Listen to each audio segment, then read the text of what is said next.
მოგესალმებით ჩვენს სტუმარს, მაკა ბოჭორიშვილი, პარლამენტის ევროპასთან ინტეგრაციის კომიტეტის თავმჯდომარე გვერდდება პირდაპირ ეთერში. მოგესალმებით ქალბატონო მაკა.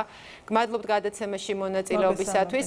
რა საკვირველია, საუბარი უნდა დავიწყოთ ევროპული საბჭოს სამიტით. მოლოდინი არის განსაკუთრებით მაღალი და მძაფრი, მით უფრო რომ საათები რჩება საბოლოო ოფიციალური გადაწყვეტილების გამოცხადებამდე.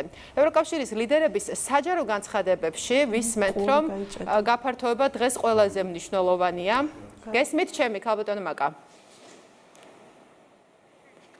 დააუბრუნდებით სულ რამდენიმე წამში მაკა ბოჭორიშვილს. ჩვენ საუბრობთ მასთან იმ მოლოდინებზე, რაც ბუნებრივია, რომ არის განსაკუთრებით მაღალი, მით უფრო რომ უკვე არიან შეკრებილი ევროკავშირის ლიდერები ბრიუსელში. ქალბატონო მაკა, გესმით ჩემი? ქალბატონო მაკა, ჩემი თუ გესმით? აი ხა მესმის. ძალიან კარგი. გავაგრძელებ კითხვას. აღნიშნე რამდენჯერმე რომ მოლოდინი არის განსაკუთრებით მაღალი. იქამდე ვიდრე გავიგებთ გადაწყვეტილებას.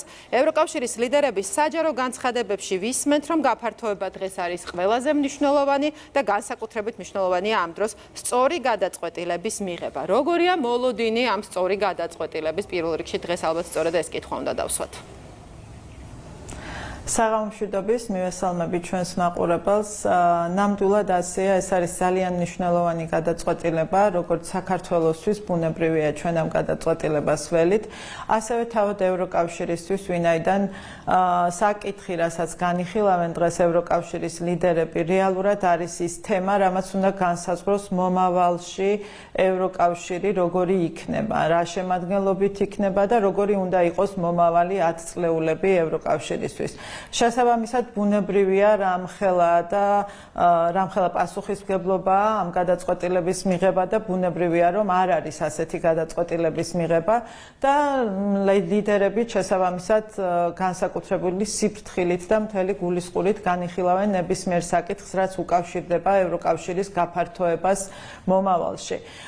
საკითხის მნიშვნელობიდან გამომდინარე, ხა ჩვენ გვესმის სხვადასხვა განცხადებები, რაც ვრცელდება, თუმცა ერთი რამ არის ფაქტი, რომ გაფართოებას ყავს ფაქტიურად ყველა ევროკავშირის წევრი სახელმწიფო არის გაფართოების მომხრე და გაფართოება არის ის საკითხი, რომელზედაც არსებობს ევროკავშირში კონსენსუსი, როგორც პრინციპზე, რომ გაფართოება უნდა მოხდეს და ევროკავშირის წევრმა ქვეყნებმა უნდა იმუშაონ იმისათვის, რომ მომავალში ევროკავშირი იყოს არა 27 წევრი სახელმწიფოსგან შემდგარი, არამედ 30-ზე მეტი სახელმწიფოსგან შემდგარი.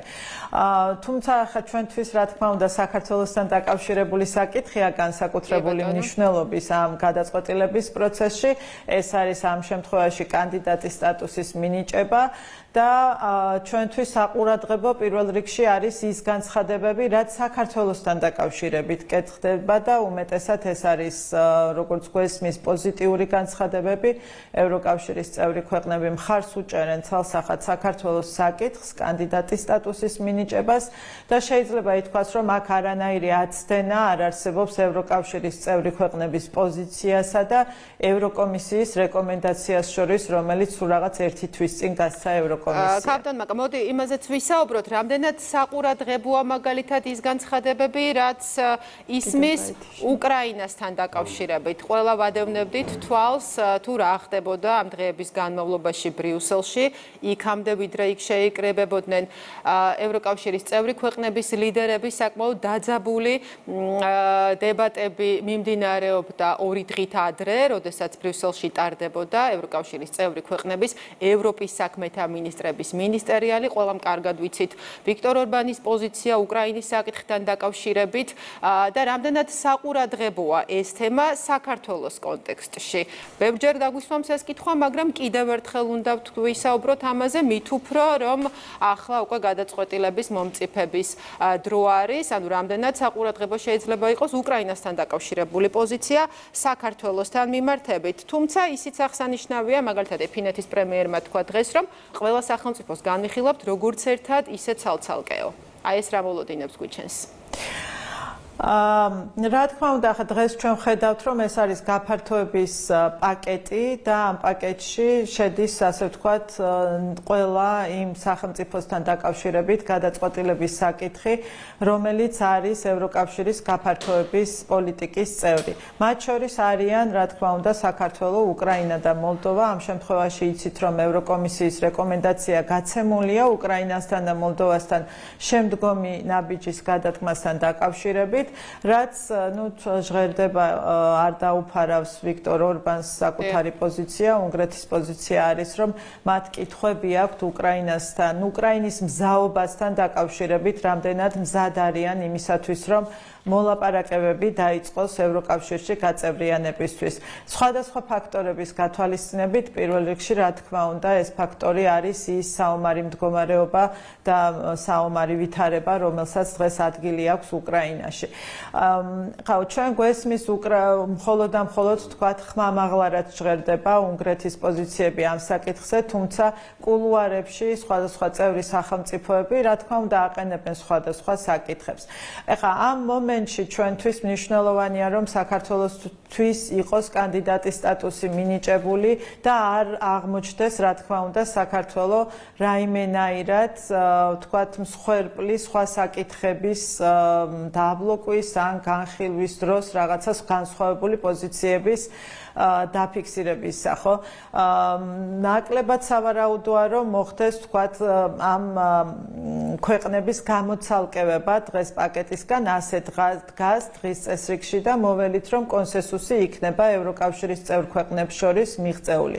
თუმცა თქვენ რასაც ამბობთ, რომ ყველა ქვეყანას აქვს თავისი გზა ევროკავშირში გაწევრიანების, ეს რა თქმა უნდა არის ასე და შეუძლებელია, რომ ამ პროცესში ერთ ქვეყანასთან დაკავშირებულმა პოზიციებმა მოახდინოს, თქვათ, შეფერხება სხვა ქვეყნებისთვის პროგრესის და ეს ასე არ უნდა მოხდეს. ეხლა ყველა კანდიდატ ქვეყანას აქვს თავისი ორმხრივი პრობლემები, ვთქვათ, ზოგიერთ წევრ სახელმწიფოსთან, რომელიც მოითხოვს გადაჭრას იმისათვის, რომ მათ პროგრესი ქონდეთ ევროკავშირში გაწევრიანების გზაზე. ამ შემთხვევაში ახლა დღეს არის საქართველო, რომელსაც რეალურად გამოწვევა არ აქვს დღეს იმისათვის, რომ კანდიდატის სტატუსი მიენიჭოს და რა თქმა უნდა, ბუნებრივია ის არ უნდა გახდეს, თქვათ, არ უნდა დაიჩაგროს, თქვათ, სხვა ქვეყნებთან დაკავშირებული პოზიციების გამო.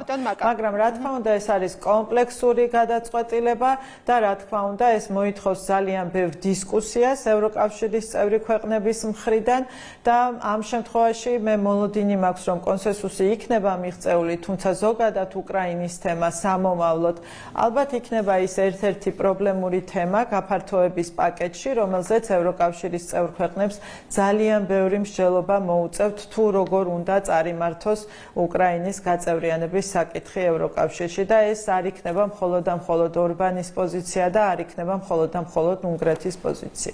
წლების განმავლობაში საქართველო ობიექტურად მიიჩნევოდა ასოცირებული ტრიოს ლიდერად, მაგრამ აი ამ ტრიოს გზა ერთგვარად გაიყო, ხომ თუ შეიძლება ასე ითქვას, ევროკავშირისკენ 2022 წლის ივნისის გადაწყვეტილების შემდეგ. ევროკომისიის გაფართოების პაკეტში, რომელიც არაერთხელ ვახსენეთ, არის რეკომენდაცია, ვიცით ეს კარგად, რომ მოლდოვასა და უკრაინისთვის გაიხსნას წევრობის მოლაპარაკება, საქართველომ კი მიიღოს სტატუსი. თუ კი ევროპული საბჭო მთლიანად გაითვალისწინებს ამ რეკომენდაციას, ხომ არ მიეცემა ამას აღქმა, რომ ტრიოს ქვეყნები აი მიზნისკენ მიმავალ გზაზე მაინც განსხვავებულ პოზიციებზე რჩებიან?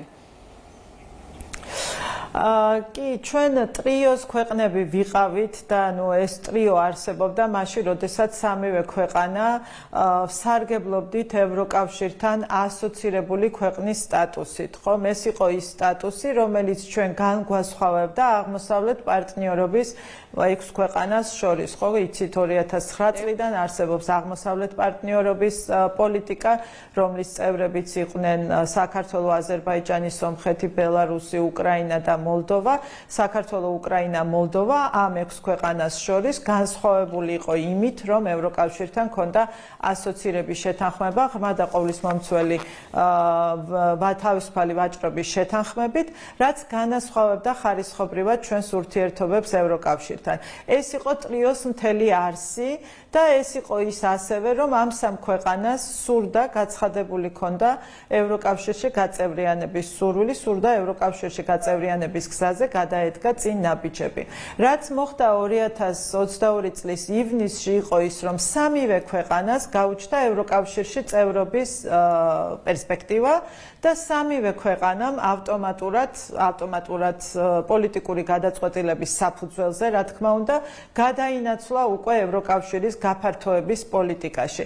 შესაბამისად, ახლა აქ უკვე ტრიოზე საუბარი ალბათ აღარ იქნება ასე სწორი, იმიტომ რომ ჩვენ ვართ იმ პაკეტის ნაწილი, რომელი პაკეტის წევრებიც არიან დასავლეთ ბალკანეთის ქვეყნები და რომელსაც ჰქვია გაფართოების პოლიტიკა და უკვე ამ გაფართოების პოლიტიკაში პოლიტიკით მოგვიწევს, ასე ვთქვათ, ევროკავშირთან ურთიერთობები და აი ეს არის ახლა ჩვენი ჩარჩო ევროკავშირთან ურთიერთობების. რა თქმა უნდა, ასოცირების შეთანხმება რჩება, მაგრამ ეს აღარ არის ის შეთანხმება, რომელიც განგვასხვავებს გაფართოების პაკეტში მყოფი ქვეყნებისგან, ვინაიდან ყველას აქვს ასეთი შეთანხმება და ჩვენ ეს გვაერთიანებს ახლა უკვე არა მხოლოდ სამ ქვეყანასთან, არამედ იმ ყველა დანარჩენ ქვეყანასთან, რომელიც არის გაფართოების პოლიტიკის ნაწილი.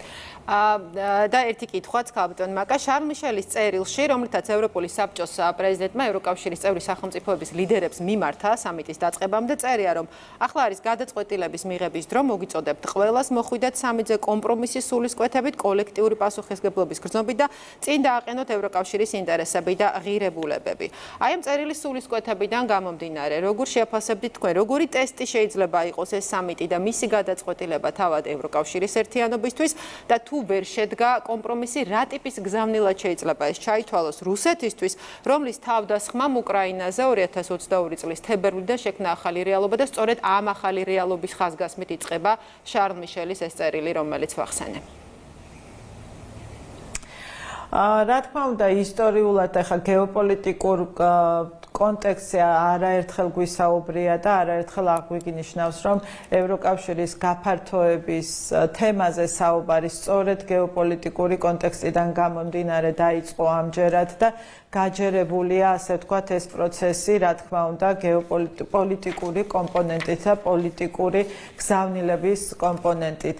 და რა თქმა უნდა, ეს წერილიც და შარლ მიშელის ეს გზავნილიც ევროკავშირის წევრი სახელმწიფოების ლიდერების მიმართ არის ერთგვარი გაგრძელება იმისა, რასაც ჩვენ უყურებთ წელიწადნახევარია ევროკავშირის ლიდერების მხრიდან, რომლებიც ცდილობენ, რომ ევროკავშირი წარმოარჩინონ ერთიან სხეულად, ერთიანი გადაწყვეტილებების, ერთიანი პოზიციის მქონე ორგანიზმად და რა თქმა უნდა, ამ შემთხვევაში გადამწყვეტი მნიშვნელობა აქვს ევროკავშირის წევრი ქვეყნების კონსენსუსს და თანხმობას ნებისმიერ საკითხზე.